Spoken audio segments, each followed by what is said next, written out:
जितना संसार में है वो सबसे मैं जुड़ा, सब कुछ है। यह सुनकर प्रायुक्त ऋचिक जी ने कहा कि तुम रामार्चा करो। ऋचिक जी कहे कि तुम रामार्चा करो, हे ब्राह्मण तुम रामार्चा करो। फिर बोला कि हे द्विज परम तप की रामार्चा की विधि कहिए, और मैं पूजन जो करूं इसका विधि तो बताएंगे तब तो मैं समझूंगा कि यह रामार्चा कैसे किया जाता है।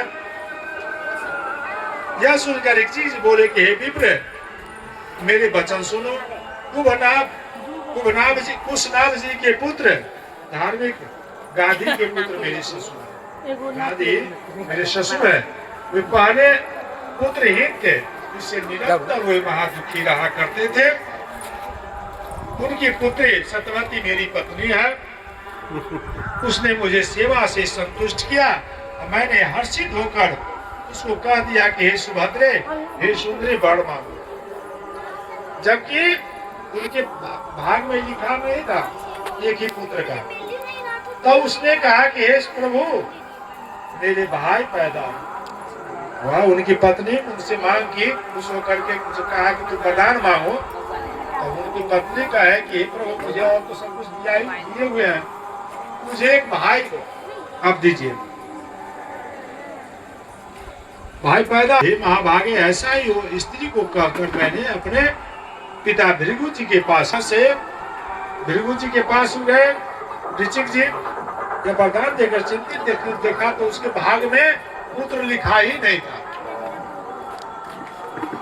और केवल कन्या के सिवा पुत्र तो लिखा ही नहीं था। घबरा करके यह वृतांत अपने ब्रह्मवेता भृगु जी को निवेदन किया। तब वृतांत सुनकर भृगु जी बोले कि हे पुत्र गाधी राजा को पुत्र होने के लिए उन दोनों राजा रानियों को प्रेम पूर्वक सम्यक विधि से रामार्चा कराओ, उसके प्रसाद से अवश्य शीघ्र ही पुत्र प्राप्त होगा। पिताजी की से रामार्चा की विधि सुनकर मैंने आकर ससुर जी से कहा। उन्होंने सपत्नीक सम्यक राम पूजन किया और तब राम प्रसाद का भक्षण से गाधी की पत्नी गर्भ धारण किया। उनके गर्भ से धर्मज्ञ विश्वामित्र जी नाम से पुत्र हुए, जो क्षत्रिय में ब्रह्मर्षि कहलाए। मैंने पहले भृगु जी के से रामार्चा की कथा सुनी है। यह स्वभाव संतति को देने वाली सम्यक अभिष्टों को पूर्ण करने वाली है। इसलिए महाभाग तो 20 परम सुख देने वाले महाजग को करो। ऋषि जी की यह बात सुनकर और पृथ्वी ब्राह्मण अपने घर को चला गया।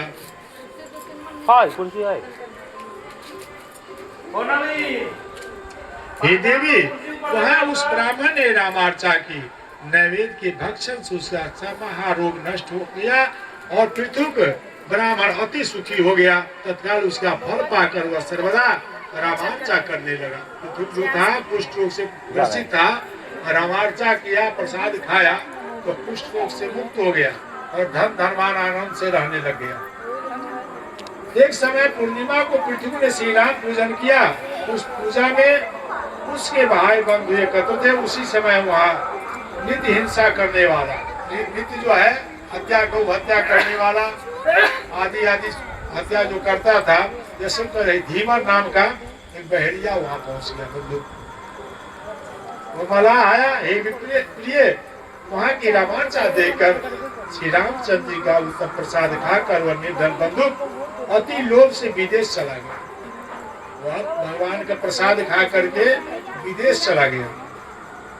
वह महापापी अधम युक्त सौराष्ट्र से बाघ से मारा गया। वहां गया प्रसाद खा करके उसको बाघ ने मार दिया। उसे पास से बांध कर ले जाने के लिए क्रोधवान जमदूत आया और भगवान का भी पार्षद वहां पहुंचते हैं। दोनों में बातचीत होने लगता है। जमदूत कहा कि यह तो कभी भी दान पुण्य तो किया ही नहीं, यह तो जमलोक के जाने लायक है। भगवान का पार्षद कहा कि नहीं, यह भगवान का प्रसाद खाया हुआ है, इसलिए इसको मोक्ष की प्राप्ति और स्वर्ग लोक में जाएगा। भगवान का पार्षद है। दोनों में ये होने लगा। जमराज का दूत जैसे वापस चला गया। जमराज से कहा कि भगवान का ही पार्षद विमान लेकर आया हुआ और वह उसको लाने समय तो गौ हत्या ब्राह्मण हत्या करते था, कर रहा था वो। और आज जो है सो अब मरने के बाद जब उसको बाघ मार दिया है, फिर उसको जो है भगवान का पार्षद ले गया। यमराज ने कहा कि देखो, जहां भगवान का प्रसाद एक भी दाना यदि जो खा लिया हो, उसको तुम टच नहीं करना, उसके नजदीक तुम कभी भी नहीं जाना। यमराज से दूत से कहा।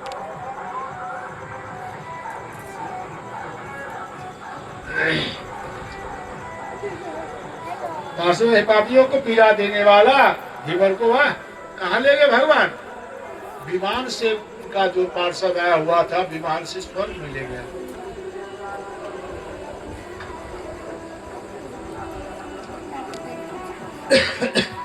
भगवान शंकर बोले कि हे देवी, धर्मराज ने श्री राम जी को प्रणाम करके दूतों से कहा कि ऐसी एक बार ही प्रसाद जो खा लिया उसको कभी भी टच नहीं करना, वह पाप से मुक्त हो जाता है, दान में पूजनीय कहलाता है। जो रामार्चा जी का था पूजन करके रामार्चा का प्रसाद हनुमान जी को देते हैं, ये प्रिय उसके सब मनोरथ पूर्ण हो जाते हैं। जो प्रेमी रामचंद्र जी का प्रसाद अर्पण करके विशेषतः वायु नंदन हनुमान को अर्पित करना चाहिए। पवन सुत हनुमान जी श्री राम से सिद्धि के स्वरूप है, इसलिए सब प्रयत्न से भक्तों की कामना पूर्ण करने वाला हनुमान जी को संतुष्ट करें। हनुमान जी का उसमें से प्रसादी जो इसमें है ना भगवान का चढ़ा हुआ, एक भी दाना कम से कम हनुमान जी को अर्पण कीजिए। श्री सीताराम जी महाराज की जय। प्रश्न कर रही है कि कह रहे हैं कि हे स्वामी कृपा सिंधु, परम आह्लाद को बढ़ाने वाले, मेरे उल्लास को बढ़ाने वाले हे दीन बंधु, हे भोलेनाथ, कृपा करके कहे कि कौन कौन आदमी रामार्चा किया, इसके बारे में मुझे करने का कष्ट करे। बाबा भोलेनाथ समय प्रकार से माता पार्वती को समझा रहे हैं। हे महादेवी, पूर्व काल में विशाला नगरी में एक वैश्य रहता था। वह सरम नाम से विख्यात था। वह धनी और असत्यवादी था। धनी था और असत्य ही बोलता था, पूजा करता था, दक्षिणा दान करता था, लेकिन किसी को कुछ दिया नहीं, न किसी गरीब को कुछ दान किया, न किसी को कुछ दिया। इसके चलते संकल्प करता था कि मैं अमुक दान करूंगा, अमुक चीज आपको देंगे, लेकिन किसी को दिया नहीं। उसके प्रभाव से जो है उसका सारा धन नष्ट हो गया। हे पार्वती, और वह भिक्षाटन के लिए संसार में भटकने लगा। अब वह दरिद्र से व्याकुल होकर के वह दरिद्र जहाँ तहाँ भटक रहा था। वह हिमालय पर्वत पर गया जहाँ भगवान श्री नारायण स्थित है। भगवान नारायण ने उसे अति दीन दशा में देख करके कृपा की परंत पार रघुवंश मने कृपा सिंधु करार गए, शरण प्रभु राखियों सबर अपराध विशाल।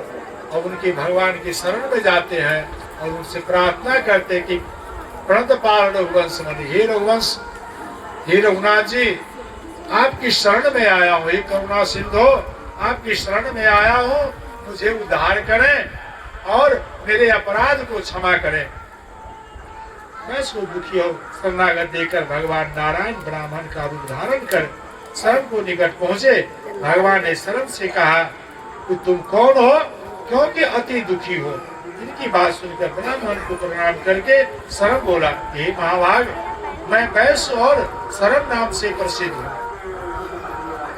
पहले वहाँ महासुखी धनाढ्य उद्धता, न जाने किन पाप से मेरा सारा धन नष्ट हो गया। इसमें दीन बंधु और दीन दुखी हूँ तथा उपद्रवों से व्याकुल हूँ। बंधुओं से नित्य कलह होता है, क्षुधा से क्षीण हूँ, वस्त्रहीन हूँ, भीख मांग कर खाता हूँ, मरण प्राय हूँ। हे द्विज, मैं कैसे जीऊं? हे देवी, यह सुनकर दयालु ब्राह्मण बोले। भगवान ब्राह्मण का वेश धारण किए हुए थे और सारा वृतांत पूजा के बारे में वैसे कहा कि श्रेष्ठ ब्राह्मण, मैं वह श्रेष्ठ तरह से सत्य मैं रहती मैं प्रतिज्ञा करता हूँ और देवताओं और ब्राह्मणों को दान दिया नहीं देता था। देवताओं और ब्राह्मणों को संकल्प करता था, लेकिन मैं किसी को कुछ देता नहीं था। तो इसी के प्रभाव से तुम्हारा सारा संपत्ति नष्ट हो गया। अब मुझे तुम भी भगवान रामार्चा करो इससे तुम्हारा सारा संपत्ति वापस आ जाएगा और दरिद्रता से मुक्ति प्राप्त करोगे।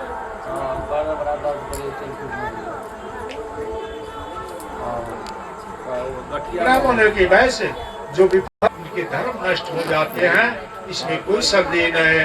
जब को जाते हैं, जो प्रतिज्ञा करके देवता ब्राह्मणों को नहीं देता है, उसे देकर पापनाशक चंद्रायन व्रत जो है जेना चंद्रमा शुक्ल पक्ष में बढ़े और अन्हरिया में घटे जा रहे चंद्रमा, उसी तरह से ह्रास होता है और एक एक और करके कम से कम करते करते जैसे चंद्रमा का ह्रास हुआ वैसे ही थोड़ा थोड़ा कम करके खाना पड़ता है। 1 महीना चलता है चंद्रमा का, तो उससे भी उसको मुक्ति नहीं मिल पाता है। स्वयं नियम से करते हुए पूजन हवन आदि करना होता है और असत से बढ़कर कोई पाप नहीं है, असत से बढ़कर कोई धर्म नहीं है। इसलिए बुद्धिमान असत्य को छोड़कर सत्य का आश्रय लेते हैं, इसमें कोई संदेह नहीं है। जो असत्य को अवलंबन करते हैं कोई महारोग से युक्त, वंशहीन, दरिद्र, विघ्नों से घिरे हुए और दुर्ग कर्मों करने वाले होते हैं। करोड़ों जन्मों में उनके दुखों को छुटकारा नहीं भी कठिन है। मनुष्य सत्य भाव से जो कुछ करता है उसका फल शीघ्र प्राप्त होता है। स्वर्गवासियों के साथ आनंद करता है। श्री सीताराम जी महाराज की जय। वैसे बोला कि हे धर्म सर्वधर्मज्ञ दयानिधि भगवान, मुझ पापी भ्रष्ट प्रति कृपण और अति दीन पर कृपा कीजिए। हे महाभाग, मुझ पर दया कर यह उपाय कहिए कि जिससे मेरे पाप दुख बिना श्रम के नष्ट हो जाए। आप ऐसे उपाय बतावे जो मैं करूं और इससे मैं मुक्ति प्राप्त करूं। ब्राह्मण ने कहा, यथाशक्ति विधि पूर्वक सावधानी के साथ रामार्चा करो, उसे करने से सब पाप नष्ट हो जाते हैं, इसमें कोई संदेह नहीं है। वैश्य ने कहा कि कृपा सिंधु आप विधि बताइए, मैं वह पूजा कैसे करूं जिससे मेरी यह आपत्ति शीघ्र नष्ट हो जाए।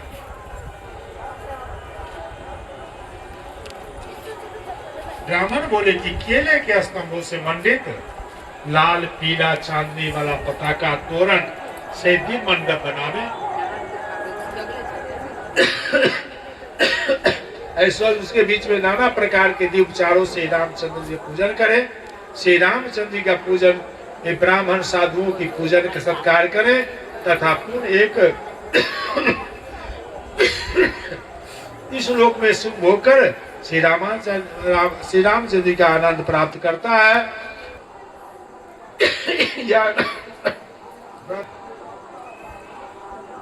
और वह रौरव नरक में को भोग करके फिर पुनः रौरव नरक में जाता है। जो मनुष्य रामार्चा का प्रसादन त्याग करता है वह वंशहीन दुखी होकर रौरव नरक में जाते हैं।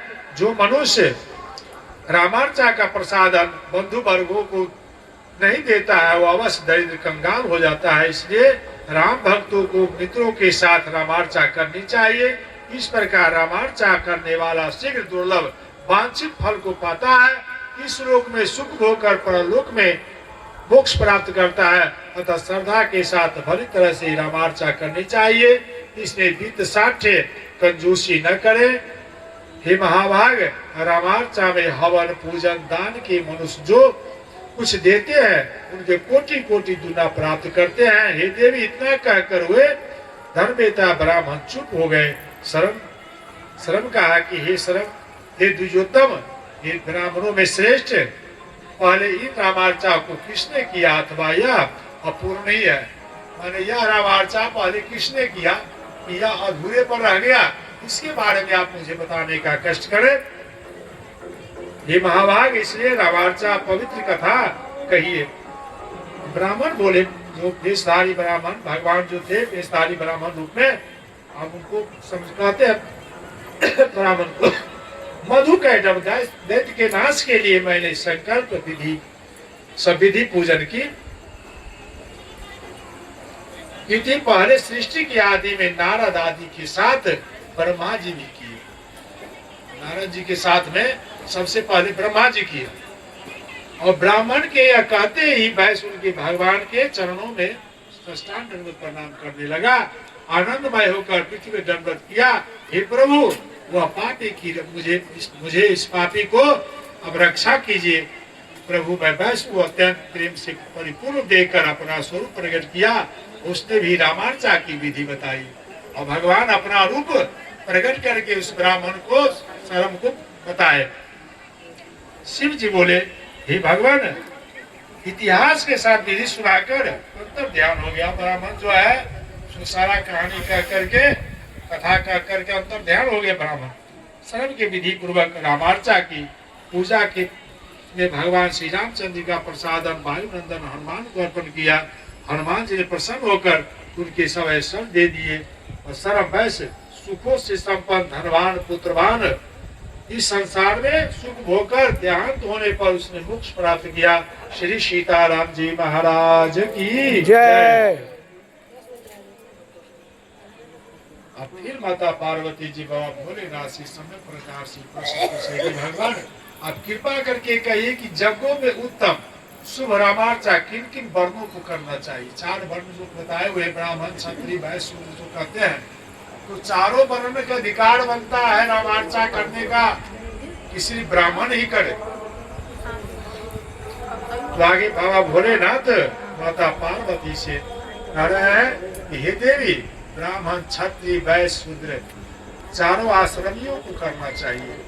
ऐसे शूद्रों की रामार्चा ब्राह्मणों के द्वारा उनका संकल्प लेकर के ब्राह्मण के द्वारा करावे, और इधर जो है ब्राह्मण क्षत्रिय वैश्य है वो खुद अपने पूजा बैठ करके कर सकते हैं।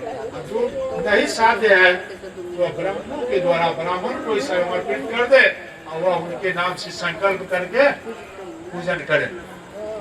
हे देवी, सुबुद्धि को देने वाले पुरुष को चाहिए कि उत्तम वस्तुओं पुष्प और जवालंकुरों से, तिलों से, पीताम्बरों, दूध, श्रीफल, नारियल आदि अन्न से चूर्ण होकर गिरते सुंदर वस्तुओं से नाना प्रकार के शक्कर, नाना प्रकार सुंदर फल, इलायची सुगंधित पदार्थों से रामार्चा करे। हे देवी, यहाँ पर मैं तुम्हें एक पुराना इतिहास कहूंगा। बाबा भोलेनाथ अब एक पुराना इतिहास माता पार्वती से कह रहे हैं कि कलिंग देश से विमद नाम का एक ब्राह्मण उत्पन्न हुआ। वह महापाप में रहता था, उस देश से निकाला गया। वह जो पापी था ब्राह्मण विमद नाम का, और रात दिन वेश्यागामी करता था। तो उसको रात से निकाल चोरी करता था और रात दिन उसको मैंने राजा क्या किया, उसके देश से निकाल दिया। वह महाधूर्त गुजरात में जाकर के रहता और वेश्या में आसक्त हो गया। और निर्धन दादा के बगीचे में फूल की चोरी करता था और वेश्याओं को खुश करने के लिए वह पुष्प वेश्या के पास ले जाकर के देता था। संजोग से एक रोज की बात है, वह जो पुष्प वेश्या के लिए ले जा रहा था, उस कोना में से एक पुष्प जो है गुलाब का गिर गया रास्ते। वह पुष्प जो है उसी समय ब्राह्मण बेटा उसी मार्ग से जा रहे थे, कौन धर्मदत्त नाम करके ब्राह्मण उसी रास्ते से जा रहे थे। तो तुरंत का जो फूल गिरा हुआ था वो अपने दोना में रखा और वह पुष्प ले जा करके रामार्चा जो कर रहे थे उसमें चढ़ाए। और उस पुष्प के प्रभाव से वह वेश्या चोरी करता था राजा के बगीचा में। तो वेश्याओं ने सब मिल करके उस को जो है समाप्त मार दिया। और वह वहाँ पर भीख जो था ऐसा दुष्ट जो कभी तो पाप पुण्य किया नहीं, पापे करता था, रहता उसमें। और अंत में जाकर के वेश्या के हाथ मारा जब गया गुजरात में जाकर के फंसने के बाद, तो फूल का प्रभाव क्या होता है। आपने तो बहुत सुंदर संपत्ति लगाया है, 50,000 तो भीख जो था मारा जब गया तो भागवत का पार्षद भी आए विमान लेकर के, और यमराज दूत भी वहां पहुंचा उसको ले जाने के लिए। दोनों में फिर हो गया तकरार। या तो सब दिन वेश्यागामी किया, चोरी किया, दरबार से निकाल राज से निकाल दिया गया, फिर इसको मोक्ष की प्राप्ति कैसे हुई। कहा कि यह जो वेश्या के लिए जो ले जा रहा था एक फूल, और दोना में से जो गिर गया, और धर्मदत्त जो ब्राह्मण थे वहाँ जा रहे थे, रामार्चा में चढ़ा दिए तो उसके पुण्य जो है जितना बढ़ गया। तो उस शख्स को कहा गया कि तुम तो पाप का भागी जरूर हो। अब भगवान का पार्षद कहे कि तुम 6 महीना बने रहोगे, स्वर्ग में रह सकते हो, इतना तुम पुण्य जो किया हुआ है, तुम्हारे हाथ से जो पुण्य चढ़ गया भगवान पर, तो 6 महीना तुम स्वर्ग में प्राप्ति होगा, स्वर्ग में रह सकते। इसके बाद तुमको नरक भोगना ही है। और धूर धर्मदत्त जो था उन्होंने सोचा कि तो नरक तो भोगना ही है, तो पहले स्वर्ग में चले जाते हैं।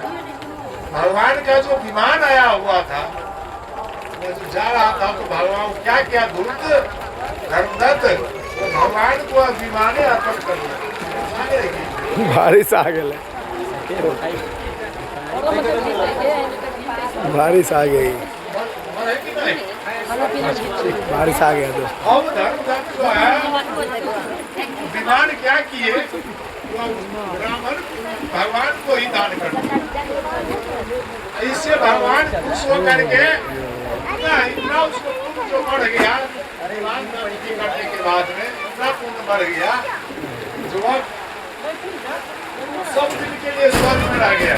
इसलिए देवता लोग हर रोज यहाँ पर रामार्चा करते हैं। उसकी कथा सुनो।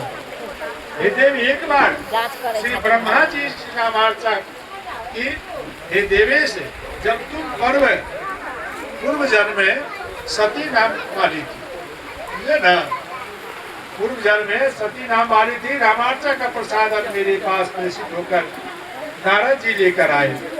मैंने यह सब खा लिया। उस समय तुम स्नान करने के लिए गई थी। भोलेनाथ कह रहे पार्वती से कथा, रामार्चा जो ब्रह्मा जी किए और नारद जी जो किए हुए थे, वो प्रसाद जो है हमारे पास तब तक जलाश्रय गई हुई थी पार्वती। और उस पर प्रसाद में इतना मैं मग्न हो गया कि मैं तुम्हारा सुध ही भूल गया। भोलेनाथ कहे कि मैं तुम्हारा सुध ही भूल गया, याद ही नहीं रहा कि तुम जलाश्रय हो गई। मैं सारा प्रसाद ही खा। जब तुम जलाश्रय से आई है, तो याद हुआ कि जब प्रसाद मेरा जो भगवान का जो रामार्चा का प्रसाद हुआ, क्या हुआ, तो मैं तो तुमसे कहा कि तुम्हारा जो दिया वो प्रसाद जो था, मैं इतना मग्न हो गया भगवान के प्रसाद में, तुम्हारा ही मतलब ध्यान है मैंने मुझे नहीं रहा। और वो प्रसाद में स्वर्णी का खा सब कुछ खा गया। ईश्वर तुमने गुस्से में आकर के लाल लाल करके तुमने मुझे शराप दे दी। और माता पार्वती शराप दी है बाबा भोलेनाथ के, जो आज से आपका जो प्रसाद खाएंगे उसको स्वान में जन्म होगा, मते कुत्ता में जन्म होगा। कम से भगवान भोलेनाथ के प्रसाद लोग नहीं खाते हैं। पार्वती पूजन होता है तो अलग भगवान का प्रसाद थोड़ा चढ़ाया जाता है, बकरी जो है और वो देवता माता पार्वती का प्रसाद खाते हैं। तो उसमें जो है उनका उसी समय से बाबा भोलेनाथ का प्रसाद जो है कोई नहीं खाया। और पुनः बाबा भोलेनाथ कथा करते हैं, रामार्चा पूजा करते हैं। और फिर माता पार्वती जी को प्रसाद